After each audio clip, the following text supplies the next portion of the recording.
안녕하세요. 반갑습니다. 경희대학교 치과보존학교실 장지연입니다. 올해 1월부터 근관치료와 학회와 함께하는 수요 세미나로 매번 찾아뵙고 있는데요.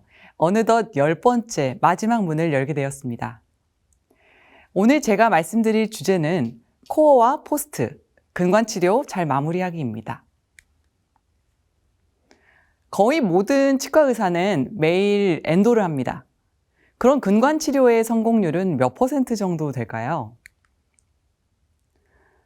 2016년 연구에 따르면 근관치료의 성공률은 5년 기준 92%, 10년은 86%라고 합니다. 10년에 86%의 성공률은 상당히 예지성 있는 치료인 것은 분명한 것 같은데요. 그렇다면 이 실패한 나머지 14%는 왜 실패했을까요?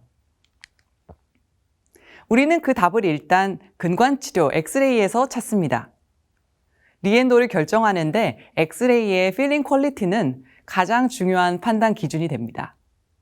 그러나 실제로 이것은 반은 맞고 반은 다른 데 원인이 있습니다. JOE의 근관치료 실패의 원인을 찾기 위해서 메타 분석을 한 연구 결과입니다. 근관치료 실패의 원인은 푸어 엔도와 푸어 레스토레이션을 놓고 봤을 때 1대1이다 라는 것이었습니다.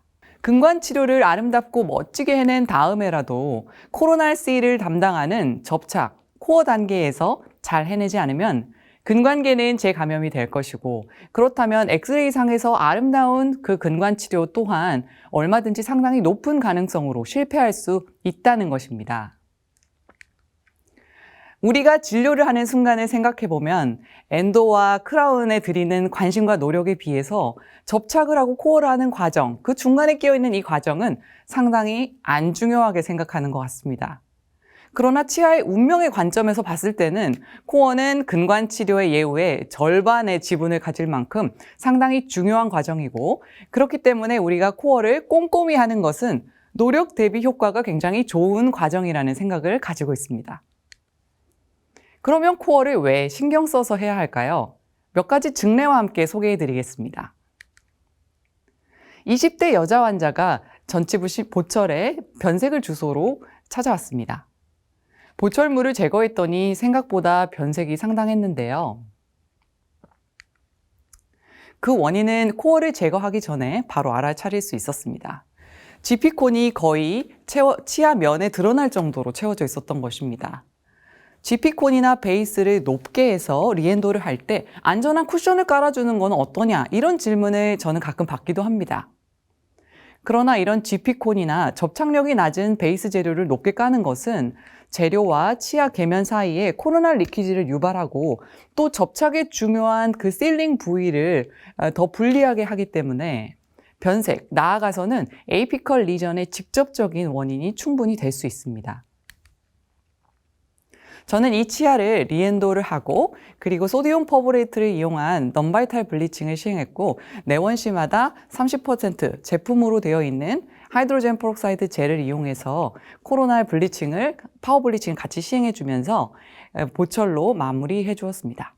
두 번째 이유는 지대치의 치료 계획 설정에 있어서 치료 계획을 바꿀 수 있는 마지막 기회라는 점입니다. 지금 이 케이스는 26번, 27번을 씹을 때 불편하고 냄새가 난다는 주소로 내원했던 환자입니다.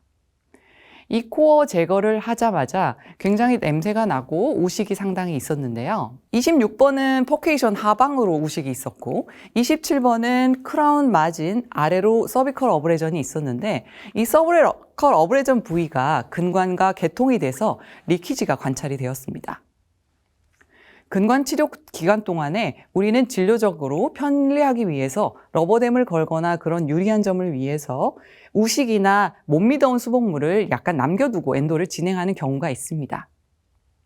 하지만 이 코어를 하는 시점에는 이 모든 것을 내려놓고 기존 수복물을 제거하고 우식을 철저히 제거해서 발치할 치아를 수복할 일은 일어나지 않도록 냉정하게 지대치를 평가하는 그런 전지적인 참견 시점을 가져야 할 거라고 생각이 듭니다.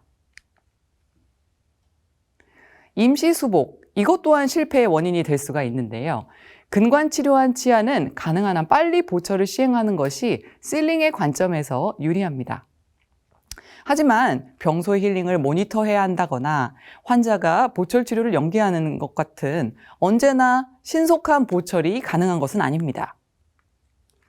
이 환자는 16번 치아에 MB의 리전이 생겨서 리엔도를 결정했는데요. 막상 보철을 제거해 보니 루트에 상당히 많은 우식이 있었습니다.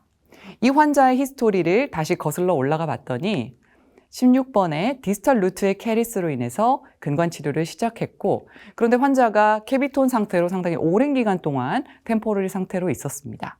그렇지만 6개월 후에 다시 내원했을 때는 간단한 수세만 하고 그 보철을 진행한 것으로 기록이 되어 있었습니다. 우리는 임시 가봉으로 캐비톤을 가장 많이 사용합니다. 이 캐비톤의 성분은 뭐냐? 징크옥사이드와 그리고 칼슘 설페이트, 즉 석고입니다. 상당히 쓰기가 간편하고 또 팽창을 어느 정도 하기 때문에 어느 정도는 실링을 담당해 줍니다.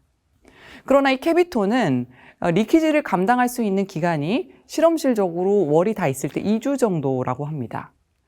지대치가 캐비톤을 잡아줄 만한 충분한 월이 없다면 훨씬 더 이 리키지 기간은 짧아질 수 있을 건데요.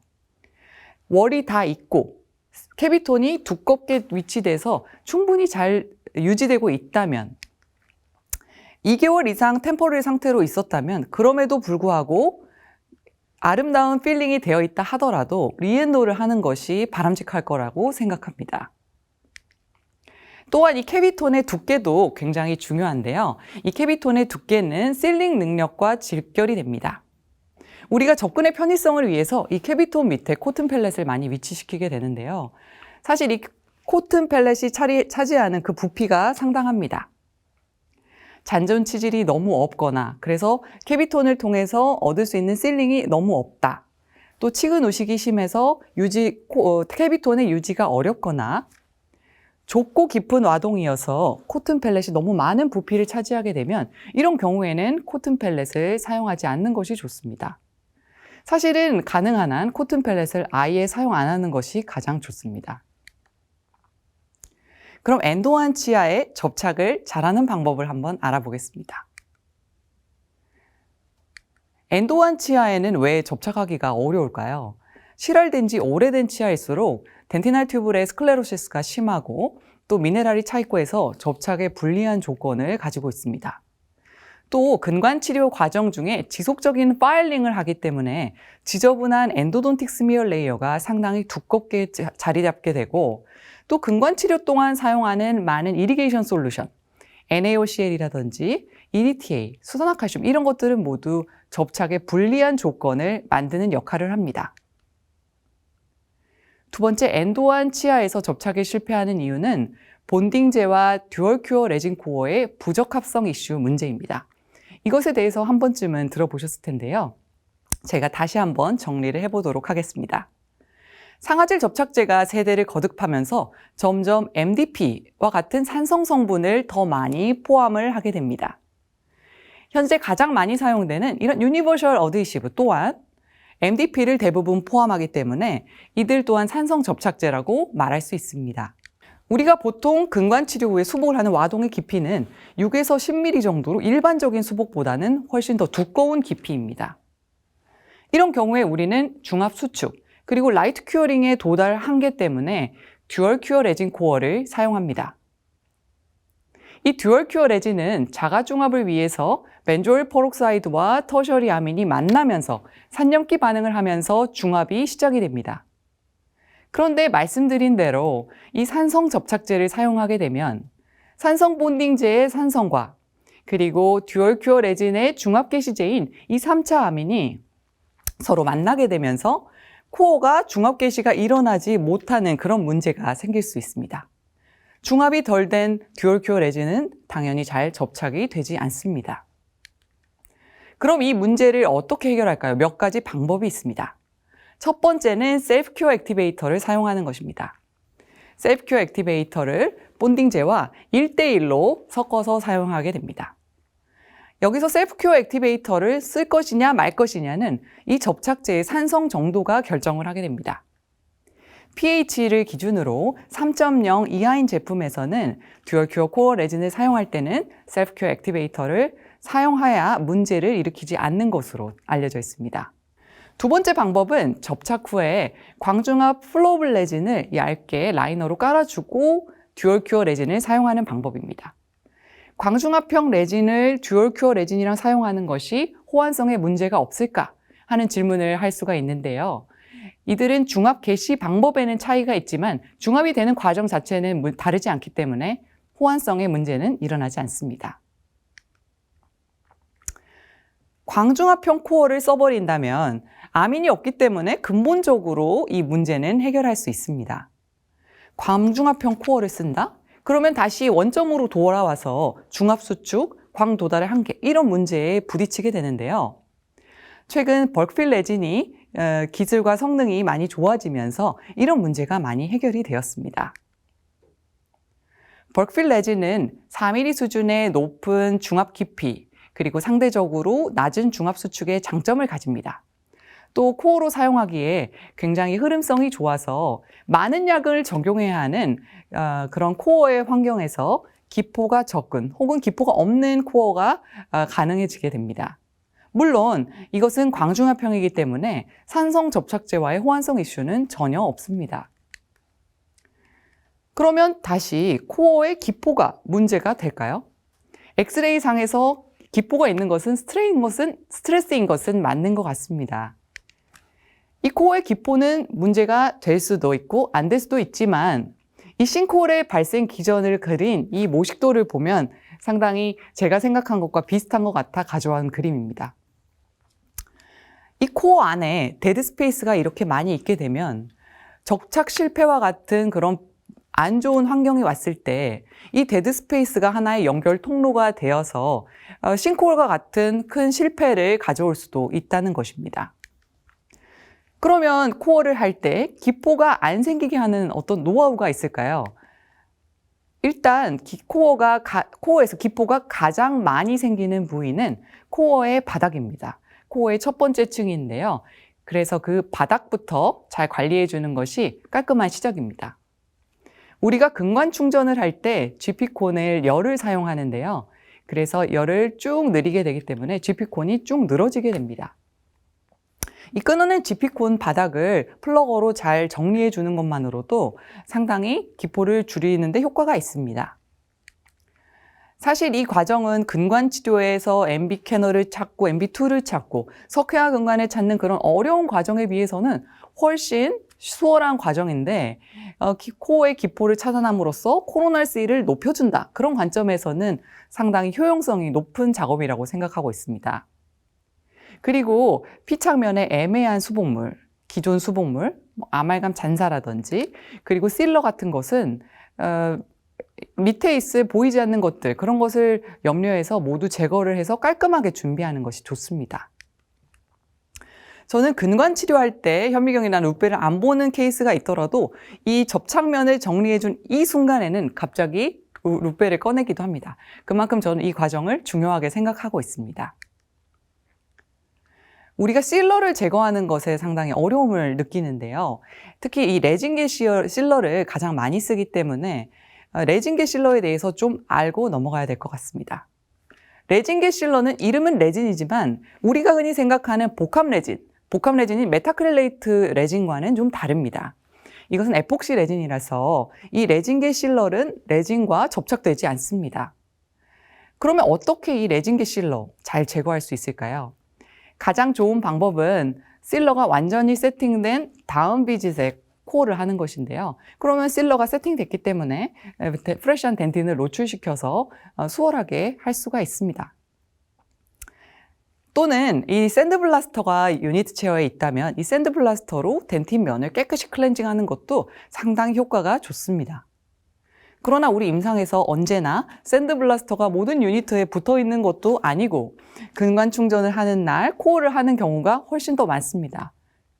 제가 당일 코어 때 선호하는 방법은 실러를 일단 에탄올 코튼 펠렛으로 일단 1차적으로 닦아내고요. 그리고 본딩제로 다시 한번 섬세하게 닦아냅니다. 첫 번째 사용한 이 본딩제는 본딩제로서 사용하지 않고 실러 솔벤트라고 생각하면서 사용합니다. 이 본딩제에 에탄올이 상당히 많이 들어있기 때문에 이 에탄올로 실러를 좀 녹여내는 효과가 있어서 상당히 많이 우러나게 됩니다. 이 본딩젤을 본딩층이라고 생각하고 접착을 한다면 접착 성능은 엄청 떨어질 것 같습니다. 그렇게 해서 그 첫 번째 사용한 그 본딩젤은 다시 토탈 수세를 해버리고요. 그리고 다시 3부식부터 접착 과정을 진행을 합니다. 저는 충분한 양의 유니버셜 어드히시브를 토탈 엣지 모드로 아지테이션 하면서 사용하고 있습니다. 근관 치료했던 그 코어에 적용하는 접착면은 스미어 레이어도 두껍고 하기 때문에 전체적으로 항상 저는 토탈 엣지 모드를 선호하고 있습니다.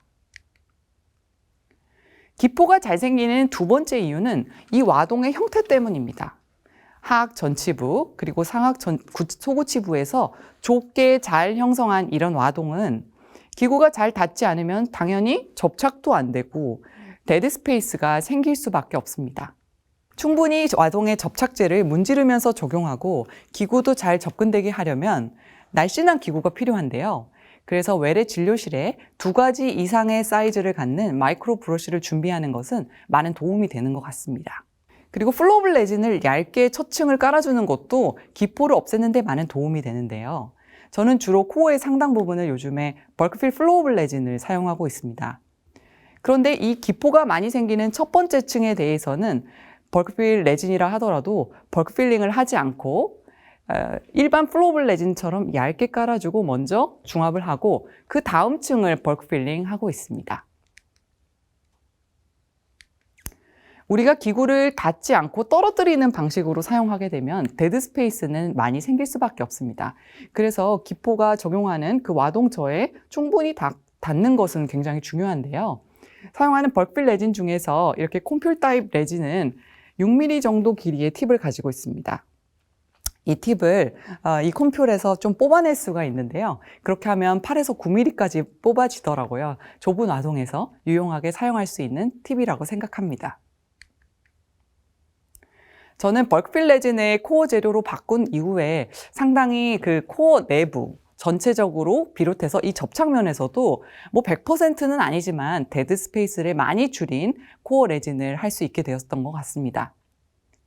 그래서 기포가 덜 생기고 더 확실한 코로날시를 위해서 GP콘을 CEJ보다 좀 더 내려서 그 오리피스를 레진으로 실링하는 것도 요즘에는 많이 하고 있습니다. 특히 이런 벌크필링 플로어블 레진 했을 때 유리한 것은 전치부에서 그런데요. 상악 전치부나 하악 전치부는 와동의 형태상 기포가 항상 엑스레이에 많이 나타나서 스트레스였는데 그런 부분도 많이 해결이 된 것 같습니다. 다만 이 벌크필 레진을 코어로 사용할 때는 주의할 점이 있는데요. 이 벌크필 레진은 투명도로 인해서 색조가 어둡기 때문에 신미를 요하는 부위에서는 사용 시 참고를 해야 하고요. 또 강도의 문제 때문에 최종 코어 재료로 수복이 마무리되는 경우에 슈퍼피셜 캐핑 레이어, 하이브리드 레진을 이용해서 그 강도를 보강을 해주어야 합니다. 또 우리가 이 코어 부분이 모든 월에 쌓여 있는 경우가 항상 그런 것은 아닙니다. 그래서 이 코어가 노출되는 프록시멀 부위에 이런 광중합형 벌크필 레진이 노출이 된다라고 하면 이 벌크필 레진이 회사 제품에 따라서 강도의 차이가 좀 많이 납니다. 그래서 사용하는 제품의 필러의 함량이 더 적다면 프랩이 상당히 더 많이 될 수 있어서 그 점을 참고해서 과삭제가 되지 않도록 주의해야 되겠습니다. 다음은 포스트입니다. 예전에는 이렇게 근관 치료한 치아에서 루틴하게 습관적으로 포스트를 식립하곤 했었습니다. 그러나 포스트의 목적은 코어를 유지해 주는데 그 기능을 발휘할 뿐이지 치근을 강화해 주는 역할을 하지 않는다는 것이 요즘에는 많은 연구들을 통해 밝혀졌고요. 이 포스트의 실패 케이스들을 보더라도 이들의 실패가 치경부에 치질이 너무 없기 때문에 생긴 것이지 이것이 포스트를 해서 파절된 것은 아니라는 것을 알 수가 있습니다. 그럼 이 포스트를 언제 할까? 임상적인 상황으로 보자면 투월 디펙트 이상, 그리고 투월 디펙트 이상인 경우에 포스트 식립이 권장이 됩니다. 이런 경우는 어떨까요? 월은 모두 있지만 너무 얇은 치질이 남아있는 경우들이 있습니다. 근관 치료 시에 방향 설정을 잘못해서 치경부에 얇은 치질이 남은 경우, 이런 경우가 고민이 되는 부분인데요. 이런 경우에 월은 있다고 볼 수 있지만 포스트를 해줘야 하는 케이스입니다. 여기서 중요하게 말씀드리려고 하는 부분은 잔존 치질의 기준이 치경부 치질이라는 것입니다. 그러면 얼만큼의 치경부 치질이 괜찮은가? 2.5mm 이상이면 건전한 치질의 프랙처 레지스턴스와 거의 비슷한 정도라고 합니다. 그래서 우식을 제거하고 남아있는 치질의 두께를 우리가 이런 뎁스 게이지를 통해서 재볼 수가 있는데요. 이때 이게 2.5mm를 넘는다면 괜찮다라고 보고 그것을 월로 카운트할 수 있을 것 같습니다. 이때 우리가 자꾸 측정을 해보면 대구치에서는 치질이 많이 약하더라도 2.5mm를 넘는 경우가 대부분이고요. 상악 소구치에서는 조금만 패스를 벗어나더라도 2.5mm 이하인 경우가 많습니다. 그래서 우리가 소구치에서 루트 프랙처도 많이 일어나고 좀 더 적극적인 포스트, 특히 접착성 포스트를 사용하는 것이 필요하겠습니다. 이제는 많은 선생님들이 접착성 포스트, 파이버 포스트를 사용하십니다. 파이버 포스트는 글라스나 이런 파이버를 레진에 포매한 그런 형태인데요. 신미적이고 광투가가 되기 때문에 레진 시멘트를 쓸 수 있다는 점, 이런 점은 장점입니다. 이 파이버 포스트의 가장 큰 장점은 이렇게 탄성계수가 덴틴과 유사해서 응력이 왔을 때 측은의 상하질과 같이 휘어질 수 있다. 그래서 프랙처에 유리한 점이 가장 큰 장점이 되겠습니다. 포스트의 적절한 길이는 전통적으로는 에이피컬의 실링을 보장해주는 GP콘 4mm, 그리고 위에서부터는 골 조직에 둘러싸인 측은 길이의 절반 정도는 되어야 한다. 이렇게 얘기를 하고 있습니다. 그러니까 이 케이스에서도 좀 더 길게, 치주가 나쁠수록 포스트의 길이는 더 길게 해줘야 하는 것이죠. 물론 포스트는 길수록 유지력이 증가합니다. 하지만 너무 길면 파이버 포스트인 경우에는 일단 리엔도가 불가능해집니다. 그리고 너무 짧으면 포스트가 탈락하게 됩니다. 하지만 통상적인 포스트의 길이 설정에 비해서 파이버 포스트는 레진 시멘트를 쓰고 응력 분산에 더 유리하기 때문에 파이버 포스트는 일반적인 포스트에 비해서는 좀 더 짧아도 억셉터블합니다. 그럼 포스트의 단계를 알아보도록 하겠습니다. 포스트는 어떤 처리를 해줘야 할까요? 포스트를 심을 때 우리가 코어 안에 더 덮이도록 그렇게 포스트를 좀 잘라서 사용하는 것이 좋습니다. 이 포스트를 커팅할 때 완전히 세팅되지 않은 코어가 응력이 전달될 수 있기 때문인데요. 이것을 커팅할 때에도 다이아몬드 버나 디스크를 이용해서 슬라이스 컷하는 것이 좋겠습니다. 그리고 포스트의 표면은 알코올로 소독을 하고 드라이한 후에 실란을 적용해 줍니다. 이 포스트의 표면은 인산이나 불산으로 처리하거나 샌드블라스팅 하는 것은 표면 구조를 상하게 해서 실란 처리를 하는 것, 그걸로 충분하겠습니다. 그리고 포스트의 근관 상하질 벽은 가능한 한 레진 시멘트가 근관 상하질 벽에 접착되는 것이 좋기 때문에 GP콘을 최대한 많이 제거를 하고 NaOCl을 이용한 이리게이션을 해줍니다. 그리고 토탈 에치, 3부식을 해주고요. 수세 후에 페이퍼 포인트로 드라이를 하는데 와동이 아주 좁고 길기 때문에 페이퍼 포인트로 드라이를 하는 과정은 항상 필수적으로 해야 하는데 이것은 역시 본딩젤을 적용할 때도 와동의 바닥에 고여있는 본딩젤을 페이퍼 포인트로 드라이를 시켜줘야 하겠습니다. 저는 주로 포스트 시멘트를 할 때 컴포짓 레진 시멘트, 그러니까 본딩젤을 따로 사용하는 컴포짓 레진 시멘트를 선호하고 있는데요. 더 접착 강도가 높은 것을 기대하기 때문입니다. 이때도 역시 마찬가지로 포스트 전용 브러쉬를 사용하면 포스트 프랩 스페이스 끝까지 브러쉬가 들어가기 때문에 더 유리합니다. 포스트 전용 팁을 사용하면 와동의 바닥에서부터 인상체를 짜는 것처럼 느린 속도로 적용해서 기포 없이 할 수가 있는데요. 이때 이 팁을 포스트 스페이스의 바닥에 닿게 위치시키려면 이런 포스트 전용 팁을 사용해야 합니다. 그런데 나에게 이런 포스트 전용 팁이 없다 라고 하면 우리가 이렇게 센트릭스 건을 이용해서도 충분히 할 수가 있습니다. 포스트는 적용하고 나서 천천히 밀어넣는데 이때 이 포스트를 펌핑 액션으로 하지 않도록 주의합니다. 그게 오히려 기포를 더 많이 만들어내기 때문인데요.